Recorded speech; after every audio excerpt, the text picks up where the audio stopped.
Howdy crew, got a very exciting update for y'all today. Let's get to it.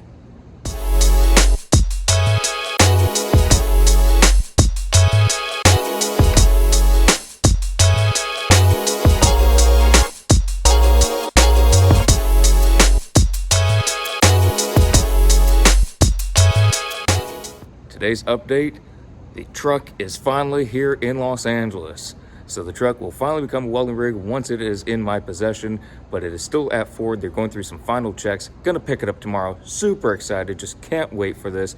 It's very exciting. Just gonna go down, they're running through their checklist right now, and then tomorrow I will go down and go through another set of checklists, make sure it's not scratched up, dinged up, anything like that, and make sure everything's working properly, electronics are all good. So that's really good news, fantastic news. I'm super excited, especially since the truck was ordered in July and there's just been a bunch of delays. So setback after setback on multiple fronts, but it's finally here and finally gonna be picking it up very, very soon. So I'm just very excited, had to put it on here. So hope y'all enjoy, and I'll be seeing y'all in the next video.